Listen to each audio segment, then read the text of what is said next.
Hello दोस्तों, फिर से संध्या भगवद गीता का दूसरा अध्याय लेकर प्रस्तुत हुई हूँ। श्री कृष्ण समस्त चराचर में रोशनी बिखेरते हैं और जब इस रोशनी में सूर्य स्नान करते हैं तब समस्त विश्व प्रकाशित होता है। कृष्ण की महिमा अपरंपार है। उनके नाम में सर्वत्र आनंदमय वातावरण हो जाता है। अपने भक्तों पर प्रभु हमेशा कृपा दृष्टि बनाए रखते हैं। जीवन का आरंभ और अंत इसी नाम में निहित है। जहाँ कन्हैया है वही जीवन की नैया है। जब कन्हैया मुस्कुराते हैं धरती पर बाहर आ जाती है। जब वो अपने भक्तों के वश में होते हैं तब भक्तों के एक करुण पुकार से द्रवित होते हैं। दया के सागर है ये बाल गोपाल। उन्हें किसी भी रूप में देखो, दिखते वो एकदम निश्चल बच्चे के समान ही है। हो भी क्यों ना दुनिया के लाले जो ठहरे। कृष्ण के अर्जुन के साथ जो मित्रता थी, कभी कभी वो देख मुझे बड़ी जलन होती है। सोचती हूँ काश मैं उस घटनाक्रम में अर्जुन बनकर जन्म लेकर आती तो अपने मोहन स्वरूप बाल गोपाल की सखा कहलाती। अतः द्वितीय अध्याय। संजय राजा धृतराष्ट्र से कहने लगे, इस प्रकार दया से परिपूर्ण अश्रु से भरे व्याकुल नेत्रों से देखते हुए दुखित हृदय अर्जुन से मधुसूदन कहने लगे, हे अर्जुन, ऐसे विकट समय में तुझे ये मोह कहाँ से आया। ऐसा मोह शुद्ध पुरुषों को होता है। इससे न परलोक में स्वर्ग मिलता है और न संसार में कीर्ति होती है। हे पार्थ, तू कायर मत बन, ये तुझे उचित नहीं। हे शत्रुसूदन, हृदय से निज बुद्धि का त्याग कर उठ खड़ा हो। अर्जुन ने कहा, है मधुसूदन, मैं संग्राम में भीष्म पितामह, द्रोणाचार्य आदि गुरुओं से युद्ध किस प्रकार करूंगा। हे शत्रु निकंदन, ये दोनों पूजा के योग्य है, इन पर बाण कैसे चलाओ। हे कृष्ण, भिक्षा का अन्न खाकर समय बिताते तो यह भी बहुत उत्तम है, पर गुरुजनों को मारकर रुधिर से लिप्त भोगों को भोगना उत्तम नहीं। जो हम अधम काम करने को तत्पर भी हो भी जाए तो हमें यह नहीं मालूम कि कौन बली है, वे हमको जीतेंगे या हम उन्हें। जिनको मारकर हम जीना नहीं चाहते। एक धृतराष्ट्र के पुत्र हमारे सामने खड़े हैं, इनको मारने से हमारा जीना भला नहीं। कापण्य और कुल का क्षय होना दोष है। इन दोनों बातों से मेरा स्वभाव बिगड़ गया है। अब मैं ऐसा मूढ़ हो गया हूँ कि मुझे धर्म अधर्म का कुछ ज्ञान नहीं। इसलिए मैं आपसे पूछता हूँ कि युद्ध करना या भिक्षा मांगकर निर्वाह करना, इन दोनों में से कौन सी बात ठीक है। इनमें से जो उचित हो सो कहिए। मैं आपका शिष्य हूँ, आपकी शरण आया हूँ। जिस प्रकार मेरा धर्म बचे और जो निश्चय ही कल्याण करने वाला उपाय हो वही कहिए। हे प्रभु जी, संपूर्ण पृथ्वी का निष्कंटक राज्य पाओ और देवलोक जो स्वर्ग है उसका अधिपति बन जाओ, तो भी मुझे ऐसा कोई उपाय नहीं सूझता है जिससे इंद्रियों को दुखाने वाला मेरा यह शोक दूर हो जाए। संजय ने कहा, है धृतराष्ट्र, शत्रुओं को संताप देने वाला अर्जुन श्री कृष्ण से कहकर चुप हो गया कि अब मैं युद्ध नहीं करूंगा। कृष्ण जी दोनों सेनाओं के मध्य में खड़े अर्जुन को शोकयुक्त देख कुछ हंसते हुए कहने की इच्छा से विचारने लगे कि अर्जुन को देह और आत्मा की अविवेक से शोक उत्पन्न हुआ, सो अब जब तक इसको ज्ञान नहीं होगा तब तक शोक नहीं मिटेगा। यह सोचकर श्री कृष्ण जी कहने लगे कि हे अर्जुन, जो विवेकी पुरुष है वे किसी की चिंता नहीं करते, पर तुम सोच करते हो और पंडितों के समान बातें बनाते हो। यह तुम्हारा हद ठीक नहीं। विद्वान लोग जीते और मरे हुए लोगों का सोच नहीं करते, क्योंकि जीना मरना दोनों ही मिथ्या है। हे अर्जुन, क्या ये सब पहले नहीं थे और क्या आगे नहीं होंगे, ये बात नहीं है। इसके पहले भी मैं था, तुम भी थे और ये सब राजा भी थे। आगे भी हम, तुम और ये राजा भी होंगे। हे अर्जुन, जैसे इस देह की बाल्यावस्था, युवावस्था और वृद्धावस्था 3 अवस्थाएं होती है, उसी प्रकार जीव भी इस देह को छोड़कर दूसरी देह पाता है। इसमें विवेकी पुरुषों का मोह करना उचित नहीं है। कुंती नंदन, शब्द, स्पर्श, रूप, रस, गंध जो इंद्रियों के विषय है, ये सर्दी गर्मी और सुख दुख के देने वाले हैं। जिनको इंद्रियों के सुख और दुख अपनी निश्चलता से चलायमान न कर सके, उन्हीं पुरुषों ने अमृतपान किया है। इससे हे अर्जुन, इनको सहना उचित है। हे अर्जुन, जिनको ये इंद्रियों के विषय नहीं सताते और जो सुख दुख को समान जानते हैं, वे मोक्ष के अधिकारी होते हैं।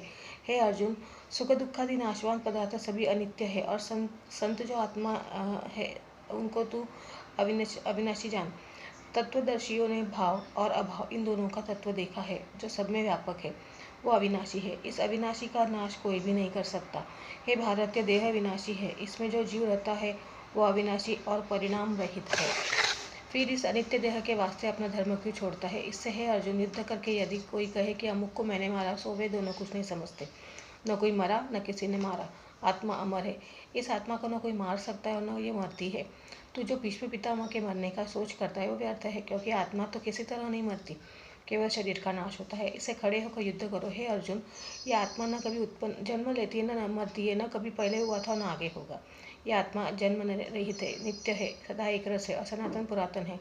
शरीर के नाश होने पर भी आत्मा का नाश नहीं होता। जो इस आत्मा को अविनाशी नित्य अजन्मा अविनाशी समझता है वो इस किसको मरवाता और किसी को मारता है।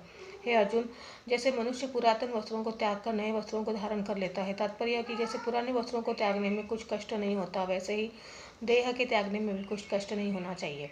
हे अर्जुन, इस आत्मा को शस्त्र भेद नहीं सकता, अग्नि जला नहीं सकती, जल इसे भिगो नहीं सकते और पवन सुखा नहीं सकता, शस्त्र इसे काट नहीं सकता, क्योंकि यह नित्य सर्वव्यापक स्थिर अचल और शाश्वत है। हे अर्जुन, यह आत्मा इंद्रियों से परे है, मन से विचार के योग्य नहीं। ऐसे विकार रहित आत्मा को जानकर इसके लिए सोच नहीं करना चाहिए। हे अर्जुन, जिसने जन्म लिया वो अवश्य मरेगा और जो मरा है वो अवश्य जन्म लेगा। इसे उपाय रहित बातों के लिए तुम्हारा सोच करना व्यर्थ है और तू किसी भूत प्राणी की चिंता मत कर। हे भारत, मनुष्य आदि प्राणी जन्म लेने से पहले दिखाई नहीं देते और न मरने के बाद प्रकट होते हैं, केवल जन्म मरण के बीच वाली मध्यावस्था में दिख पड़ते हैं। तो अब सोच करने की बात क्या है। हे अर्जुन, कोई तो इस आत्मा को आश्चर्य होकर देखते हैं, कोई आश्चर्य से कहते हैं और आश्चर्य से सुनते हैं, और कोई इसे सुनकर नहीं समझते। यह आश्चर्य क्या है जिसका कुछ निर्णय न किया जाए कि यह क्या है। हे भारत, सबकी देह में जो आत्मा है वो अविनाशी है, फिर इनके लिए तुम्हारा सोच करना वृथा है। और फिर जो तू अपने क्षत्रिय धर्म पर विचार करे तो तुझे डरना नहीं चाहिए, क्योंकि क्षत्रिय के लिए युद्ध से उत्तम कोई धर्म नहीं। हे पार्थ, यह समय अपने आप उपस्थित हो गया है। युद्ध काल में स्वर्ग का द्वार खुल जाता है। पुण्यवान क्षत्रियों को ही यह युद्ध समागम मिलता है, अर्थात जो क्षत्रिय युद्ध में मरते हैं वो सीधे स्वर्ग को जाते हैं। जो तू क्षत्रिय होकर संग्राम नहीं करेगा तो तेरा धर्म भी छूट जाएगा और कीर्ति भी जाती रहेगी और तुझे पाप लगेगा। मनुष्य तुझको सदा बुरा कहेंगे। देखो, प्रतिष्ठित पुरुषों का अपकीर्ति मरने से भी बुरी है। ये सब महारथी योद्धा तुझको रणवीरू कहेंगे। जो तुझको बड़ा मानते हैं उनकी दृष्टि में तू बलहीन हो जाएगा और ये तुझसे अनकही बातें करने लगेंगे और तेरे बल पुरुष की सदा निंदा किया करेंगे। अब बताओ, इससे बड़ा दुख कौन सा है। हे कौन्तेय, तो इस संग्राम में मारा जाएगा तो सीधे स्वर्ग को जाएगा और जीतेगा तो पृथ्वी का राज्य भोगेगा। तेरी दोनों तरह से जीत है। इसे दृढ़ विचार कर तू युद्ध को खड़ा हो जा। सुख दुख हानि लाभ एक समान जानकर खड़ा हो जा। अर्जुन, जो कुछ मैंने तुझसे कहा है वो सांख्य शास्त्र के अनुसार आत्मा और देह का तत्व समझाया है। अब बुद्धि योग को कहता हूँ, सुन। इस बुद्धि के योग के सुनने से सुख दुख आदि जो कर्म बंधन है उसे छूट जाओगे। अर्जुन, इस कर्म योग में प्रारंभ का नाश नहीं होता, अर्थात प्रारंभ होने पर समाप्त न हो भी होए तो उसका फल मिलता है, न इसमें कुछ पाप है। इस धर्म का लेश मात्र भी पालन करना जन्म मरण आदि रूपी बड़े भयों से रक्षा करता है। हे कुरुनंदन, व्यवसायत्मिका बुद्धि एक ही है, अर्थात जिनकी बुद्धि निश्चल हो गई है वे मोक्ष के साधन रूप इस कर्म योग में लग जाते हैं। जिनका मन विचलित है उनकी बुद्धि अनेक है, अर्थात तरह तरह के झगड़ों में फंस जाते हैं और उनकी शाखा भी अनेक है। हे पार्थ, यद्यपि विवेकी पुरुष इंद्रियों को जीतने का प्रयत्न करता है तो भी इंद्रिया बलवान है, मन को ठोर से चला देती है। इससे हे अर्जुन, स्वर्ग आदि प्राप्त की कामना जिनको है, ऐसे सकाम पुरुष भोग और सुख की प्राप्ति के लिए अनेक प्रकार के यज्ञादि कर्मों को करते हैं, क्योंकि यह क्रिया जन्म और फल कर्म को देने वाली है। हे अर्जुन, भोग और ऐश्वर्य में जिनके मन फंस गए हैं और कर्म फलों की बताने वाली वाणी से जिनके चित्त हरे गए हैं, उनका मन निश्चयात्मक बुद्धि में स्थित नहीं होता और वे सत्व रज तम इन तीन गुणों के विषय है। हे अर्जुन, तुम इन तीनों गुणों को छोड़ सुख दुख हानि लाभ को त्याग निर्द्वंद्व हो जाओ और नित्य ही सब में स्थिर हो। अप्राप्य वस्तु की प्राप्ति और प्राप्त की रक्षा में चित्त लगाओ। केवल आत्मा स्वरूप सावधान हो जाओ। हे अर्जुन, जैसे तालाब सरोवर आदि पानी से भरे हुए हैं, मनुष्य अपने प्रयोजन भर उसमें से जल ले लेता है, ऐसे ही ब्रह्मवेत्ता संपूर्ण वेदों में से अपने प्रयोजन भर ज्ञान ले लेता है। कर्म में तेरा अधिकार है, फल में कभी नहीं। जो तू कर्म करे उसके हेतु अथवा उसके फल का भोगने वाला भी मत हो। हे धनंजय, सब संग को त्याग कर योग में स्थित हो। कर्म कर, हार जीत भाव से समान भाव से देख, दोनों को समानता ही योग है। हे अर्जुन, बुद्धि योग से कर्म नीचे, इसलिए बुद्धि का आश्रय लेकर कर्म करो। जो विवेकी पुरुष है सो किसी कर्म का फल नहीं चाहते, जो चाहते हैं सो नीचमती है। जो बुद्धि योग से कर्म करता है वह इसी संसार में संचित पाप पुण्यों को त्याग देता है। इससे तुम बुद्धि योग में प्रवृत्त हो। इस प्रकार का योगी कर्मों के कुशल कारक है। जो पंडित जन बुद्धि योग युक्त है वे कर्म फल को त्याग कर जन्मादि बंधन से छूट कर निश्चय कर्म परम पद को प्राप्त होते हैं। जब तेरी बुद्धि इस मोहरूपी सुख दुख से पार होकर अत्यंत शुद्ध हो जाएगी तब तू विरक्त हो जाएगा। अनेक विषयों के सुनने से जो तेरी बुद्धि अस्थिर हो गई है वो जब मेरे वचनों में स्थिर हो जाएगी तब तू योग पावेगा। यह सुनकर अर्जुन ने पूछा, है सर्वांतरयामिन केशव, समाधि में स्थित पुरुष जिसकी बुद्धि स्थिर हो गई है, जिसके लक्षण कृपा कर कहो, वह किस प्रकार बोलता बैठता चलता है फिरता है। श्री भगवान बोले, है अर्जुन, जिसकी कामना किसी बात पर नहीं उठी, अपनी आत्मा को पाकर संतुष्ट है, उसकी निश्चल बुद्धि जान। जिसका मन दुख पड़ने से घबराता नहीं, जिसे मुख में प्रसन्नता नहीं होती, रोग भय व क्रोध जिसके पास नहीं आते, वही निश्चल बुद्धि है। हे अर्जुन, जिसका किसी पदार्थ में स्नेह नहीं और जो किसी शुभ वस्तु से हर्षित नहीं होता और अशुभ प्राप्ति में शोक नहीं करता, न किसी से राग द्वेष है, उसकी बुद्धि निश्चल है। जैसे कछुआ अपने सब अंगों को सिकोड़ लेता है, वह मनुष्य उसी तरह अपनी इंद्रियों को उनके विषयों में से समेट लेता है, उसकी बुद्धि निश्चल है। निराहार रहने से इच्छाशक्ति दूर हो जाती है, पर इच्छा बनी रहती है। निश्चल बुद्धि पुरुष की परमात्मा के दर्शन से विषय वासना भी दूर हो जाती है। हे कौन्तेय, ये इंद्रिया बड़ी प्रबल और लोभकारक है। यत्न करते करते ज्ञानी पुरुष के मन को भी हठपूर्वक हर लेती है, अर्थात इंद्रियों को रोकना कठिन है।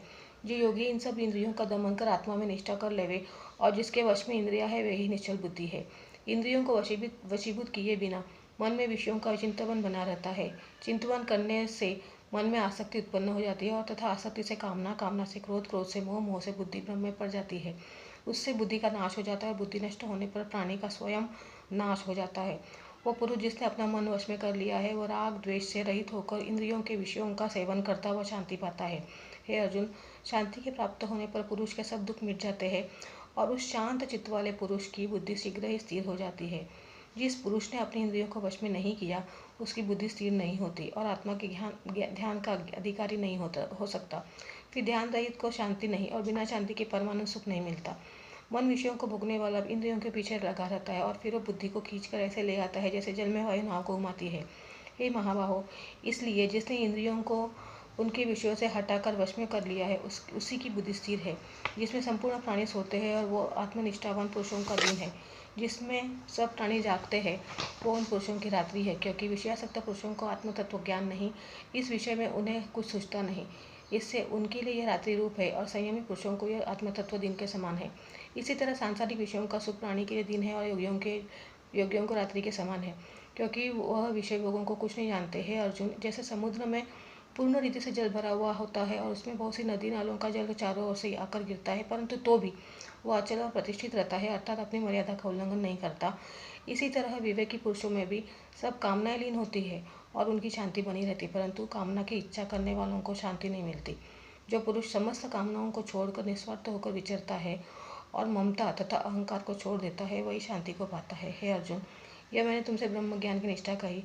इस ब्रह्म ज्ञान की निष्ठा को पाकर फिर सांसारिक माया के मोह से नहीं मोहा जाता और अंत समय में जो क्षण भर भी इस ब्रह्म ज्ञान निष्ठा में स्थित हो जाता है, वो मोक्ष पद को प्राप्त होता है। इति श्री सांख्य योगो द्वितीयोध्याय समाप्त। Thank you. Welcome again.